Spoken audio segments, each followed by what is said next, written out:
Well, joining us now on the program to discuss this further is Jonathan Schanzer. He's the executive director for the Foundation for Defense of Democracies. Jonathan, thanks for being here. Appreciate it. My pleasure. I mean, when you hear Kim Jong-un, Xi Jinping, Vladimir Putin coming together, the hair on your back just sort of stands up a little bit. Putin is in China this week for a security summit. This comes as it launches more aerial attacks on Ukraine. So what's the significance of this meeting with other world leaders at this point in the war?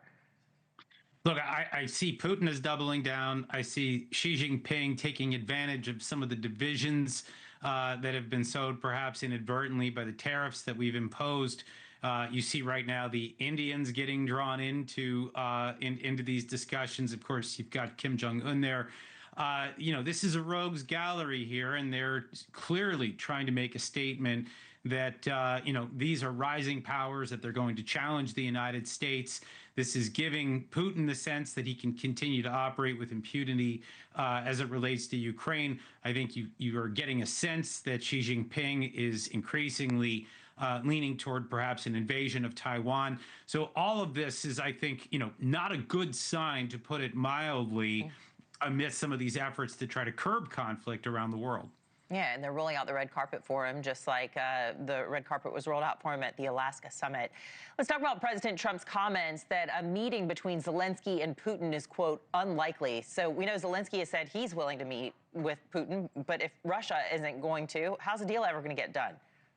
Well, I mean, I think a lot of it is just going to hinge on this September 3rd deadline that Donald Trump gave the Russians.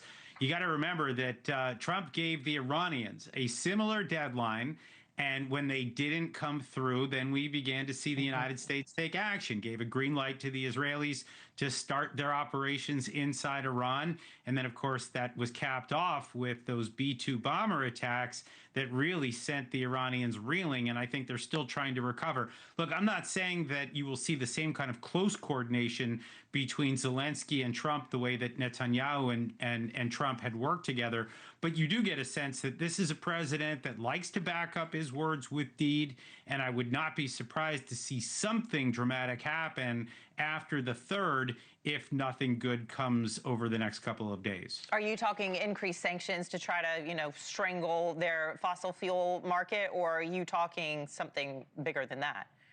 Well, I mean, obviously, I don't know. I can't read where this president may go, but we know that oil is significant for Russia. This is their lifeline. We always joke that Russia is a gas station with an army. When the gas station runs out of cash, the army also does, right? So I think that's a big part of this. There's other sanctions that can be imposed. There's weapons that can be provided to the Europeans, who can then pass off those weapons, offensive weapons, to the Ukrainians. There are options that the United States has right now. The question is whether we're willing to do it. Of course, the president came into this term of office with the expectation that he and Putin would be able to reach some kind of an agreement, that they would see eye to eye. Putin appears to be defying that right now. And so the president, I think, after the Alaska summit, it was goodwill on the part of the president.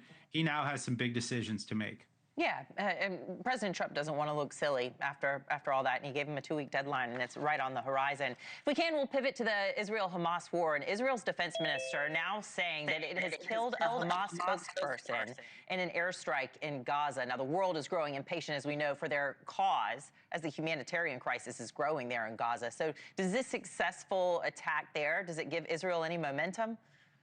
It does. I mean, let me just say that, I was, I think, one of the people that was skeptical that any further military action would change the equation in Gaza. But, I mean, over the last couple of days, number one, this spokesperson, and he's one of maybe 5 or 6 people that are still left. The Israelis targeted him successfully.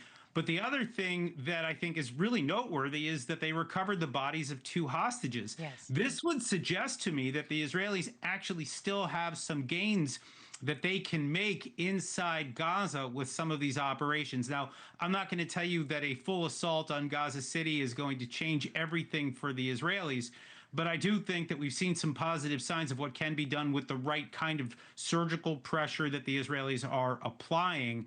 And so I think it'll be very interesting to see whether maybe this is used as a tactic, some pressure on Hamas to get them to maybe relent and maybe come back to the table and to deal all of the hostages back to Israel in one deal that happens on one day, which is, of course, what the Israelis and the United States have been pushing for. Right. Israel being able to recover the remains of those 2 hostages and hopefully giving some closure to those families as well, because they have been fighting tooth and nail to get their family members home, just as hard about as those that have family members who are hostages that are believed to be still alive. Jonathan Schanzer, Executive Director for the Foundation for the Defense of Democracies. Thanks for joining us. Appreciate it. My pleasure.